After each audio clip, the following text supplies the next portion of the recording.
Apple Music, which replaced Pepsi as the halftime show sponsor, confirmed the news. The 2023 Super Bowl will be held at State Farm Stadium in Glendale, Arizona, coming up on February 12th. We were just talking about it last week. I predicted Lizzo. I'm perfectly happy with Rihanna. Yeah, so many people are. That thing blew up so fast. Friends sent that to me and said, do you think this means she's going to be in the halftime? There's nothing else that can be. Exactly, and so hopefully new music, too. Oh, yeah. See. All right. It has been 10 years since Jeremy Lin took the NBA by storm as a member of the New York Knicks. His extraordinary run during that season became known as Linsanity. Yeah, that is now the subject of a new HBO documentary film called 38 at the Garden, which debuts October 11th on HBO and HBO Max. Joining us now to talk more about that in the new documentary is Jeremy Lin himself, as well as Frank Chi, who directed that film. Good morning to both of you. Thanks for joining us. Frank, let's start with you. Explain to us, if you will, this project and how it came together and what your vision was for this documentary. Sure. Thank you for having us. So we really started this process with the idea of talking about impossible moments, right? When is a moment when society at large assigns to a group of people saying, you can't do this, and someone comes out of nowhere and just shatters those stereotypes to pieces? That, to me, is the perfect description of what Linsanity was. You know, Jeremy's story has always meant so much to me because it is the greatest example Asian Americans have of someone who looked at the wall of stereotypes that threatened to define them, and he just saw every crack in that wall. He kept pushing and pushing and pushing until that wall of stereotypes came crumbling down, right? And I think, you know, as we're coming to this moment today where we're talking about the sudden weaponization of stereotypes against Asian Americans, we thought it was really important for us to revisit Linsanity 10 years later from that context, because it can really shed light to a lot of the conversations we're having about Asian American identity right now. I mean, so Jeremy, first of all, it's hard to believe it's been a decade now since Linsanity took over the NBA. The 38 points you scored against the Lakers at the Garden on that February night, that's what put you on the map. What do you remember most about that stretch of games and your time in New York? Honestly, it was a blur. I think it's like kind of when you're in the zone, where it's like things are happening, but you're not all the way aware, all the way conscious. And it was also the lockout season, so games were coming so fast. But it was just so surreal to think about like what was actually happening. And for me myself, sometimes I have to pinch myself, or when I rewatch 38 at the Garden or other past highlights, I'll be like, dang, that really happened. And exactly what Frank said, it's like to look back, because I'm not somebody who looks back on it often, but to look back 10 years later, when you think about where we are today as society and you think about that moment then, it makes it even more powerful to have it within the context of where we are today. And I think that's what's really cool about looking back, and obviously that sheds light into the issues of where we are today. Really cool to look back. And Frank, who are some of the people we can expect to see in 38 in the Garden, and what are some of the themes you touch on? Sure. So, you know, if I were to describe it without any basketball, I would say that 38 at the Garden is this. It's part one is about stereotypes. Part two is about what happens when Jeremy comes out of nowhere and shatters those stereotypes in front of the whole world. And part three is about today, when those stereotypes have been weaponized, and when they're weaponized, they turn into anti-Asian violence, right? Those are really hard topics to cover in a way that, you know, factors in entertainment and really like draws an audience in. So a lot of it is, you know, we do it through comedy, right? We have an incredible array of comedians in this movie who are just at the top of their game. Jenny Yang, Hassan Minhaj, Ronnie Chang. You know, Hassan has a line in the movie that I'll just, you know, preview that I felt like really encapsulated. He said, you know, if what Jeremy did was possible, then what else is possible? And it's really that note of optimism and hope that we want to remind people of, especially if you're young Asian American today and you look at a society and you say, hey, maybe this one, maybe I don't belong here, right? Maybe the messages that people are sending are not what I need to hear. And that's why we need to send that message today. Jeremy, we have like 30 seconds left here. What's your message to people who see this documentary? My message to people is things need to get better, for sure. And at the same time, we need to hold on to hope. I think that's what this whole thing is about. That's what insanity is. Not just about Asian Americans, not just about minorities, not just about underdogs.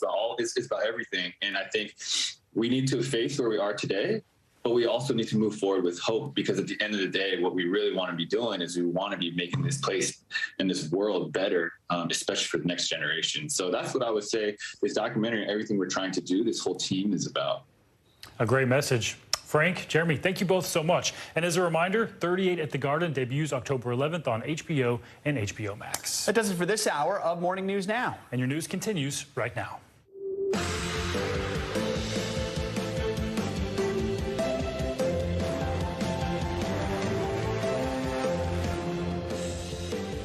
Good morning. Thanks for being here. I'm Stephen Romo in for Savannah. I'm Joe Fryer. Right now on Morning News Now, gaining strength. Breaking overnight, tropical storm upgraded to a Category 1 hurricane as it churns toward the U.S. Right now, millions of Floridians are waking up under a state of emergency. Shelves are empty and gas lines are long as the state prepares for the possibility of a direct hit. We've got the latest on where Ian is heading and how strong it is going to get. Explosive allegations days before the January 6th committee is set to hold its 9th public hearing. There are new allegations that the White House switchboard allegedly connected a call to a rioter's phone during the attack on the Capitol on January 6th, although the full details have yet to come to light.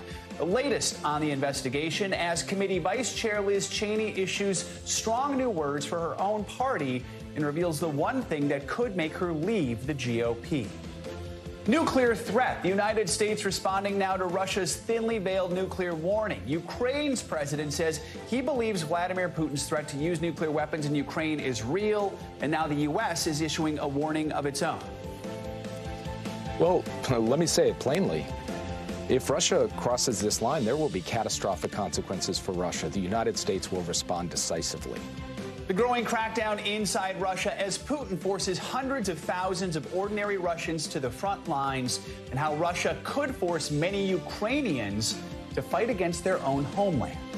And playing asteroids. It may sound like the plot of the movie Armageddon, but tonight scientists at NASA will attempt to intentionally crash a spacecraft into an asteroid at 14,000 miles an hour. The new insight into the mission that experts say could potentially one day save the world. So no stakes there. Yeah. Just saving the world. That is so cool. Even that animation is awesome. Can't wait for that one. Exactly. And we'll have Astro Mike with us a little later, so you're going to want to stay with us. All right, we're going to begin with the latest on Hurricane Ian. Getting stronger overnight now, a Category 1 hurricane with winds of at least 75 miles an hour. Yeah, that storm is in the Caribbean now, but it appears to be barreling toward Florida's Gulf Coast. NBC News correspondent Sam Brock has the latest on how people there are preparing. Good morning. It's not just that Ian is now a hurricane, but the fact that it projects as a major hurricane over the Gulf of Mexico in the coming days. The scariest words in the hurricane dictionary, rapid intensification. Over my shoulder right now, you see the pile of sand. People here have been waiting for that all morning long. In the city of Tampa, where I am, there's a local state of emergency. There have been people lining up here for hours to get that. Yesterday's Tampa distributed some 21,000 sandbags as residents here right now are bracing for impact. Overnight, Ian now becoming a hurricane, barreling toward Florida. Store shelves in Tampa are already empty as concerned residents stock up on essentials like plywood to protect their windows and water to drink if Ian strikes a major blow. I mean, we're trying to be ready. Who knows? I mean, it may be real bad, maybe not bad at all. But if it is, then we just want to make sure we are ready. Everyone's getting ready for a possible direct hit by this intense storm, projected to reach Category 4 strength, powered by the ultra-warm Gulf waters after going by Cuba later today and tonight. The governor of Florida declaring a state of emergency for all 67 counties and activating thousands of National Guardsmen. Anticipate power outages. That is something that will likely to happen with a hurricane of this magnitude. Anticipate fuel disruptions. The lines at gas stations across the state are already long. Emergency management officials say they're preparing for the worst. More than 2 million meals and more than 1 million gallons of water to be ready to be sent into impacted areas. I just got here and it's kind of insane that there's no water here. Supplies running low as people heed the warnings. Were you surprised to see empty store shelves? Yes. You know, I'm from Chicago. It's my first year down here experiencing the hurricane, so it's like people are really taking this serious, way more serious than I thought. Tampa hasn't taken a direct hit from a major hurricane in 100 years, but the mayor is preparing for any possibility. You have dodged bullets in the past. What's the level of uncertainty and, I guess, concern that maybe this time is going to be different? Well, we look at it from a worst-case scenario every time. So, again, we prepare for the worst and hope for the best. And that's exactly what these Floridians are doing. Yeah, I don't think we should panic. I don't think, it's part of living here in Florida. We should always definitely be prepared for the worst, of course, but not panic. And the mayor tells me that evacuating this area is certainly a possibility, but it's going to be a joint decision among the participating counties. They want to do it early enough to give people adequate time to get out, but not too early in case the track of the storm shifts at the last moment, which is something that we have seen in recent years with megastorms like Irma and Michael. In Tampa, Sam Brock, NBC News. Let me send it back to you. A delicate balance. Sam, thank you. And earlier this morning, I spoke with Ann Bink, the Assistant Administrator for Response and Recovery at FEMA, about the storm's potential impact when it makes landfall in Florida later this week. And she had a warning for everyone living in the state. With the rapid intensification of this storm, it is highly likely there will be power outages upon and even possibly before landfall. It's very important to go to ready.gov and make your plans. It's also important to download the FEMA app where you can get emergency alerts and warnings. Listen to your local officials. If they urge evacuation, heed those warnings. This is a very large and powerful storm system that will not only drive heavy rains and storm surge, but also dangerous winds. And you mentioned evacuations. From what we can tell right now, do you expect that people will be asked to evacuate? So know your zones. Those decisions will be made at the local level. So pay attention to your local officials. Make sure you're ready. So let's get the latest on Ian's track now. Yeah, good morning, meteorologist Michelle Grossman with the latest. Good morning to you both. And we are looking at a long week of watching Ian because it's going to slow down in the Gulf. It's going to take its time before it makes landfall somewhere late Thursday into Friday. So let's give you the latest because we are looking at 75-mile-per-hour winds. It's a Category 1 storm. That happened overnight. It's going to continue to strengthen. It's going to rapidly intensify, as Sam had mentioned. Once it gets past Cuba, we're going to see it kind of swirl in the Gulf for a bit. So it's 90 miles west-southwest of Grand Cayman. We're seeing those impacts now on the Grand Cayman Islands. We do have warnings there. And then Cuba is going to bear the brunt of some really heavy rain, some mudslides, landslides, storm surge, and also some really gusty winds. So here are your tropical alerts. We do have a hurricane warning for the western portion of Cuba. Also a tropical storm warning. That's for the central portions of Cuba. Tropical storm warning, too, in the Keys. A tropical storm watch for portions of the southwest of Florida. That includes Naples. And we now have a hurricane watch. That is in pink, and that includes Tampa. We're particularly concerned about the storm surge along the west coast of Florida. I'll explain why in just a few minutes. But as we look at the track here, again, a Category 1 storm is going to blossom into a Category 3 storm. It's going to rapidly intensify, and that's going to happen within 24 hours. It's going to move over Cuba, impacting Cuba tonight into tomorrow, and then it's going to begin to impact the Keys, too, tonight. So we're looking at a Category 4 storm off the coast of Florida. That's going to cause a lot of storm surge in some spots, still a Category 4 storm late Wednesday. And then as we extend this track out here, we notice by Thursday, Category 3 storm parallel to the coast of Florida. That's going to extend some winds. It's going to drop some rain. It's going to bring some storm surge. And then we do expect it to weaken somewhat. It's going to encounter some wind shear, also some drier air. So a Category 1 storm at landfall. But it really doesn't matter in terms of the intensity. We're still going to have huge impacts from the storm.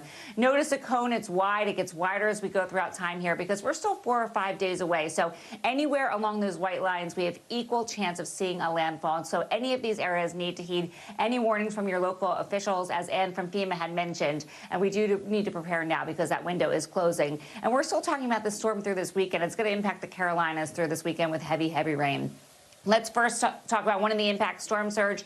We have storm surge alerts. A storm surge is a wall of water. It gets pushed by wind onshore. Now, what's difficult with the state of Florida, at least the west coast of Florida, the topography, it's really shallow, so the water gets pushed in, and then it kind of gets stuck. And we're going to see this for days and days and days because this hurricane is going to be off the coast for days, kind of swirling in the Gulf, and we're going to see that push of water for several days. That's one of the concerns. We're looking at 5 to 8 feet in some spots, 4 to 7 in others. The keys you're going to see 1 to 3 feet. Also talking about a lot of rainfall because it will be hanging on for a while. We're looking at 8 to 10 inches, locally up to 15 inches. Where you see those brighter colors, that's where we're seeing the heaviest rain falling. And then, of course, it's going to be about the winds. We're looking at tropical storm force winds. We're looking at hurricane force winds, and that will last several days as it's sort of just off the coast, parallel to the coast of Florida. Otherwise, today we're looking at heavy rain in the Great Lakes, also portions of New England. Showers and storms, unfortunately, nothing to do with Ian, portions of Florida with some slow-moving storms, and that western heat does continue. Back to you guys. All right, keeping a close eye on that track. Michelle, thank you. Yeah. Turning now overseas, where protests in Russia are reaching a boiling point in response to that country's mobilization order. Police in Dagestan clashed with protesters against the draft to the war in Ukraine, leading to at least 100 arrests. It comes as the U.S. warned the Kremlin of catastrophic consequences if Russia uses nuclear weapons in Ukraine. NBC News correspondent Aaron McLaughlin joins us now from Kharkiv with the latest. Aaron, good morning. Good morning, Joe. President Zelensky is accusing Russia of nuclear blackmail, saying he does not believe President Putin is bluffing. This as the U.S. is issuing a warning of its own. Days after Russian President Vladimir Putin issued a thinly veiled nuclear threat, U.S. officials sending a message of their own. If Russia crosses this line, there will be catastrophic consequences for Russia. The United States will respond decisively. That warning coming the same weekend that outrage, fear, and brutality swept cities across Russia. Protesters railing against Putin's new call to send hundreds of thousands of reservists to the front lines. The response growing violent. At an enlistment center in eastern Russia today, a man shot the military commissar at point-blank range. A growing number of Russian men trying to dodge those draft orders any way they can. This man fled to Finland, which has open borders. I'm afraid to be mobilized. I don't want to participate in this war. And in Russian-occupied areas of Ukraine, what the West is calling a sham referendum. Russian soldiers monitoring ballot boxes and the local population terrified that should Russia illegally annex their cities, they could be forced to the front lines to fight against their homeland. NBC News has spoken to one person living in occupied Kherson who describes total fear and panic. Everyone is planning their way out, they told us, although men aged 18 to 35 are not being allowed to leave. The potential land grab and mobilization of reservists meant to bolster Russian forces after Ukraine's effective counteroffensive in the northeast. Inside this bombed-out Ukrainian church near the destroyed town of Izum, a clear sign the Ukrainians have Russian troops on the run. The Russians used this church as a staging area and field hospital. They left behind stretchers, boxes. It's very clear looking around here that when they left in a hurry. And with Russians on the defensive, there are growing concerns about what they might do next and what the U.S. response might be. U.S. officials say they have communicated the specific consequences of a possible Russian nuclear strike on Ukraine to the Kremlin in private. Joe. Aaron McLaughlin, thank you so much. All right, turning now to Washington, a potential revelation regarding the Trump White House and the attack on the Capitol on January 6th. A former staffer on the House committee says the White House switchboard connected a call from a rioter's phone during the attack. NBC News senior Washington correspondent and News Now anchor Hallie Jackson has the latest on that. Good morning. The January 6th committee is now trying to distance itself from one of its former advisors who made that allegation, one that is a potentially critical new detail about the insurrection, raising a lot of questions this morning.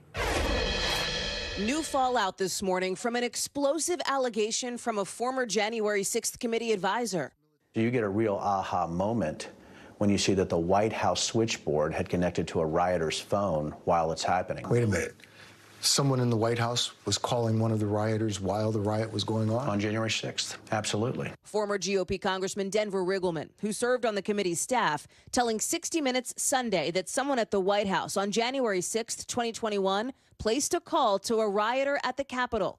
But this morning, the circumstances of that call, including who placed it, still not clear. The committee telling NBC News Mr. Riggleman had, quote, limited knowledge of the committee's investigation.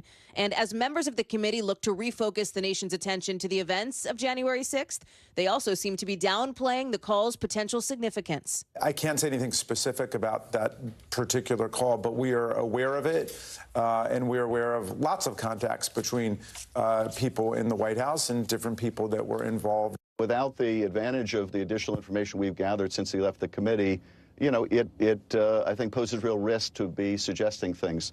It comes as the committee gets ready to hold its 9th public hearing on Wednesday, its first since late July, focusing on former President Trump's attempts to overturn the 2020 election. Leading that hearing, Committee Vice Chair Liz Cheney, a fierce Trump critic who now says she would campaign for Democrats in order to stop any Republican candidates promoting election lies. Cheney, who lost her primary to a Trump-backed challenger last month, also threatening to leave the GOP if Mr. Trump is the party's 2024 nominee. I'm going to make sure Donald Trump, I'm going to do everything I can to make sure he's not the nominee. And if he is the nominee, I won't be a Republican. And as we look ahead to that next January 6th hearing this week, it's expected to be more sweeping, potentially, than the previous ones, with new information set to be revealed, according to Congressman Adam Schiff, who also says any potential criminal referral for Donald Trump would probably have to be a unanimous one by members of the committee. Lots going on this week. Back to you. More to come on that. Hallie, thank you. Protests in Iran are growing increasingly violent as the country's president threatens more consequences for demonstrators in the streets. It all comes following the death of 22-year-old Mahsa Amini, who allegedly violated the country's Islamic dress code. NBC News Tehran bureau chief and correspondent Ali Arouzi joins us now from Tehran with the latest. Ali, good morning. Good morning, Joe. Well, the anger and the outrage here is still palpable. As the protests continue to grow, so does the death toll. Officially, at least 41 people have been killed since the unrest began. However, Norway-based group Iran Human Rights say at least 57 people have died, but say internet blackouts are making it difficult to confirm fatalities.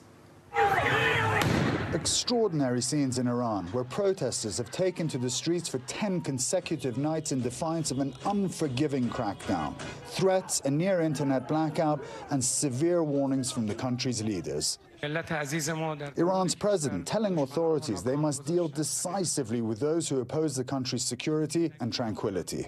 The protests sparked by the death of 22-year-old Mahsa Amini. She had been arrested by the country's morality police for an alleged violation of Iran's strict Islamic dress code. Officials released this video showing Amini collapsing, but it's unclear what happened beforehand. Police took Amini to a hospital where she died 3 days later. They deny mistreating her. Demonstrations continue nationwide, women leading the charge in a monumental movement. They are burning their headscarves.